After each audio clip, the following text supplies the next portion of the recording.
खान की फिल्म भी आ रही है 20 तारीख को, सितारे जमीन पर। आमिर खान की पहले ही फ्लॉप है।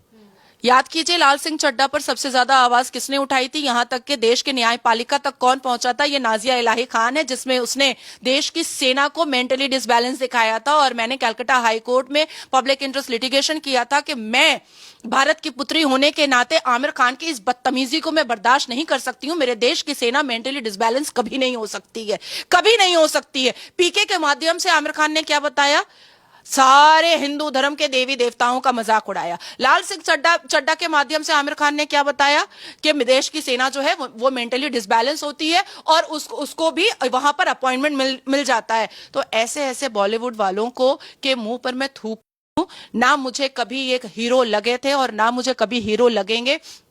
इस मातृभूमि को की पूजा करने वाले के लिए अगर कोई हीरो हो सकता है तो वो देश की सेना हो सकती है, वो एयरफोर्स हो सकते हैं, वो आर्मी ऑफिसर हो सकते हैं। वैसे मैं पूछना चाहती हूं कि ये बढ़ावा देता कौन है इनको?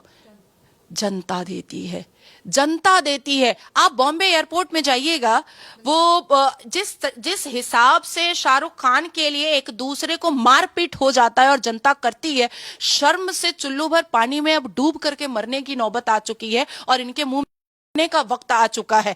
शर्लीन चोपड़ा अपना जनता खुश हो जाती है, राखी सावंत भारत में रह करके पाकिस्तान की वाहवाही करती है अपने कुछ व्यूज बढ़ाने के लिए, जनता उसको देखना पसंद करती है।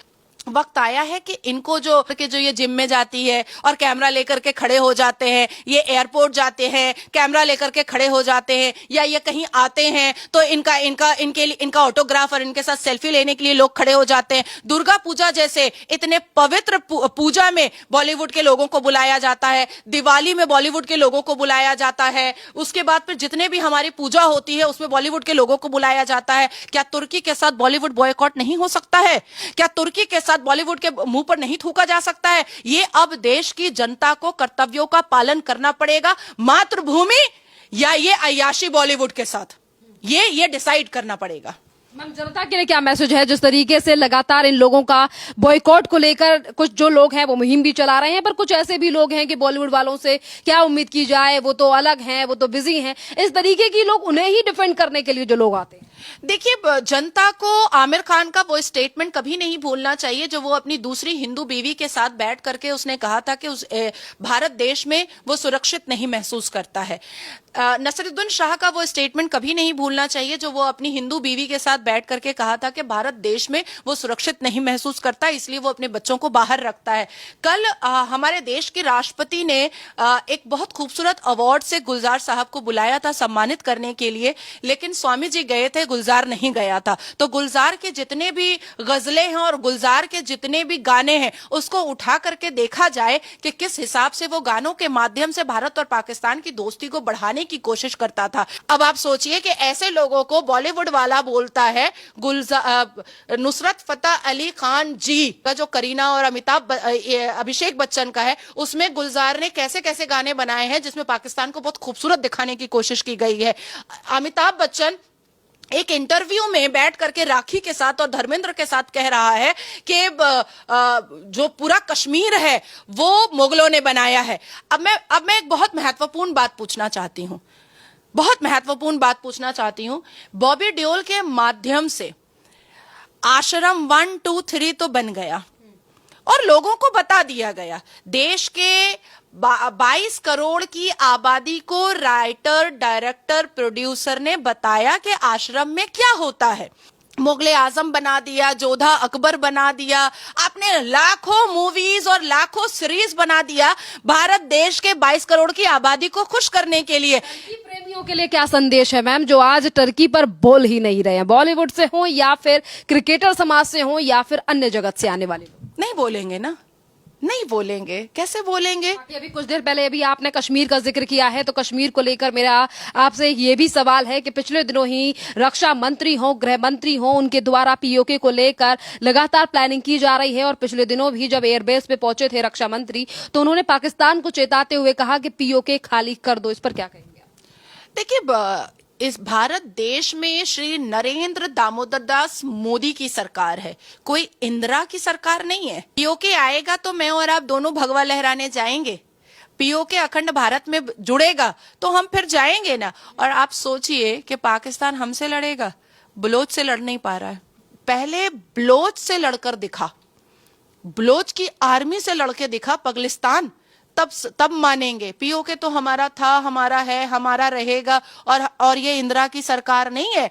एक अभिनंदन हमारा गया था, टांगे कपवाई थी मोदी ने, माथे से पसीना निकलवाया था मोदी ने। और अभी एक बीएसएफ का जवान गलती से क्रॉस कर गया था, बाहिफाजत रिटर्न आया है पश्चिम बंगाल और सिंदूर खेला गया है। सिंदूर का महत्व क्या होता है ये हमने बताया है। और जो ब्लफ फेंक रहा था एटमी ताकत, आज देखिए अल्लाह का निजाम। तो देखिए पाकिस्तान का झूठ खुल चुका है। अगर जिस तरीके से पाकिस्तान ने एक अफवाह उड़ाई कि हमने भारत के इस एयरबेस को खत्म कर दिया है, हमारे मोदी जी क्या किए, उसी एयरबेस में जाकर के खड़े हो गए। S-400 पीछे था, रफाल पीछे खड़ा हुआ था और वहां पर मोदी जी भारत के जय जयकार कर रहे थे। पाकिस्तान ने भी जो पीओके उसके कब्जे में था वहां पर पार्टी बना दिया है चाइना के लिए, यानी कि उसके हैंडओवर कर दिया है। और उसी पर अब महबूबा मुफ्ती इस तरीके के बयान दे रही हैं, जिसको लेकर एक तरफ उमर अब्दुल्ला और महबूबा मुफ्ती में भी कॉन्फ्लिक्ट नजर आ रहा है। देखिए महबूबा मुफ्ती पहले अपने अस्तित्व को संभाल लेना। अभी महबूबा मुफ्ती के जितने भी स्कैम हैं और जितने भी विवादित उनके उन्होंने जो काम किया है, अगर वो खुल जाएगा तो वो चुप हो जाएंगे। वो अपने आप को इस अथॉरिटी की पोजीशन में ही क्यों डाल रही हैं कि उनकी बात को प्रधानमंत्री सुनेंगे? वो अपने आप को इस अथॉरिटी की पोजीशन में ही क्यों डाल रही हैं कि उनके कहने पर जियोपॉलिटिकल फैसले होंगे?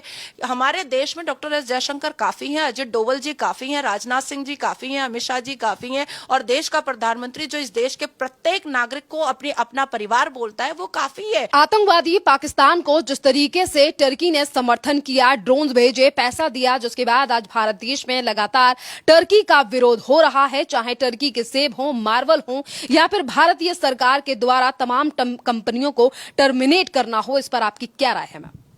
देश के प्रधानमंत्री ने बाद अपना एक स्टेटमेंट दिया था, खून और पानी एक साथ नहीं बहेगा, टेरर और टॉक एक साथ नहीं हो सकता, टेरर और टूरिज्म एक साथ नहीं हो सकता। शायद 2025 पहलगाम अटैक के बाद उनको समझ में आया कि खून और पानी का मतलब क्या था, जब सिंधु नदी समझौता तोड़ा गया। टेरर और टॉक ये यूएन को अब समझ में आया, यूएन को अब समझ में आया कि टेरर और टॉक के बारे में आदरणीय प्रधानमंत्री भारत के बोल क्या रहे थे। टेरर और टूरिज्म के बारे में अब समझ में आया कि तुर्किस्तान को कि आखिर आदरणीय प्रधानमंत्री मोदी जी बोल क्या रहे थे। देखिए मुझे ऐसा लगता है कि देश के प्रधानमंत्री ने जिस हिसाब से ऑपरेशन दोस्ती के माध्यम से अपने संस्कार का परिचय तुर्की को दिया था, लेकिन तुर्की तो लाल झंडा चांद सितारा वाला है और पाकिस्तान हरा झंडा चांद सितारा वाला है। तो तुर्की को लगा कि हम भारत को बेवकूफ बना करके हम टेरर और टूरिज्म कर सकते हैं और भारत के टूरिस्ट से जो पैसा हम कमा रहे हैं उससे हम ड्रोन सप्लाई कर सकते हैं आतंकवादियों को। कल दिया है जोर का तमाचा मेरे देश के जितने भी उद्योगपति हैं, मेरे देश के जितने भी बड़े बिजनेसमैन हैं, मेरे देश के जितने भी टूरिज्म कंपनीज वाले हैं, सबने शपथ लिया है इस मातृभूमि की धरती पर और देश की राजधानी दिल्ली में सबने शपथ लिया है कि हम तुर्की को धूल चटाकर रहेंगे। देश की जनता ने तुर्की के मुंह पर दिया है और तभी 48 घंटे पहले तुर्की के टूरिज्म मंत्री ने गैजेट इशू किया है कि भारत के टूरिस्ट आप आइए, हम आपको सुरक्षित रखेंगे। बेटा तू है कौन जो तेरे पास हम आएंगे? तू है कौन जो अपने पॉकेट का खर्च हम तेरे देश में जाकर के करेंगे? और हम अपने गांठ का पैसा, हम अपने पॉकेट का पैसा ऐसे व्यक्ति और ऐसे देश पर खर्च भी नहीं कर सकते। हमारे हिंदू बहनों के सिंदूर के साथ खेले और तुम हमारे टूरिज्म के पैसे से टेरर को तुम पैसा सप्लाई करो और ड्रोन सप्लाई करो। इसी के साथ आप कह रही हैं कि देश के व्यापारी और जनता टर्की का लगातार बॉयकॉट कर रही है। है, पर इसी बॉयकॉट को लेकर आज उस बॉलीवुड के लोग तमाम चुप हैं जो इसी टर्की में जाकर फिल्मों की शूटिंग करते हैं। बात अगर खास ऐसे लोगों की जाए जिन्होंने करोड़ों रुपया बनाकर शान और शोहरत भी कमाई है, चाहे फिर वो अमिताभ बच्चन हो, शाहरुख खान हो, आमिर खान हो, जो कि पहली फर्स्ट लेडी से मिले भी थे और वहां के प्रेसिडेंट से भी काफी अच्छे रिश्ते उनके बताए जाते हैं। तो ऐसे लोगों पर क्या कहोगे आप जो आज चुप्पी साधे बैठे हैं टर्की के मामले पर भी, बॉयकॉट टर्की पर बॉलीवुड वाले? मुझे ऐसा लगता है कि देश की 120 करोड़ आबादी को ये बात शॉकिंग लग सकती है कि आखिर सलमान खान, आमिर खान जो अभी हालिया में तुर्की के प्रेसिडेंट से मिलकर आया है, हाथ मिलाकर आया है, लाल झंडा चांद सितारा के सामने खड़े होकर के अपने आप को बहुत ऑनर फील किया है, या शाहरुख खान क्यों चुप है, या बॉलीवुड के जितने भी एक्टर एक्ट्रेस हैं वो क्यों चुप हैं। देखिए, बॉलीवुड में 3 खानों का राज आज से नहीं, एक जमाने से चल रहा है। आप देखिए कि बॉलीवुड में जब भी कोई राष्ट्रवाद तरीके का कोई एक्टर आता है या एक्ट्रेस आती है तो उसको किस तरीके से बॉयकॉट किया जाता है, उसको किस तरीके से साइड किया जाता है। सुशांत सिंह राजपूत के बारे में अगर हम बात करें तो क्या हम उसको अब भी मर्डर नहीं मानेंगे? क्या हम उसको अभी भी एक साजिश नहीं मानेंगे? मानना पड़ेगा, मानना पड़ेगा। आप अगर हम 80 के दशक में चले जाते हैं और 70 के दशक में चले जाते हैं तो मनोज कुमार जी जो हमेशा अपने फिल्म और अपने गानों के माध्यम से राष्ट्रभक्ति दिखाया करते थे, किस तरीके से अमिताभ बच्चन ने उसको साइड किया था। कि बॉलीवुड को कांग्रेस के नेतृत्व में बनाया ही इसीलिए गया था ताकि ये मुगलिया सल्तनत और ये औरंगी दिमाग और ये दिमाग को स्ट्रैटेजिकली स्प्रेड किया जा सके।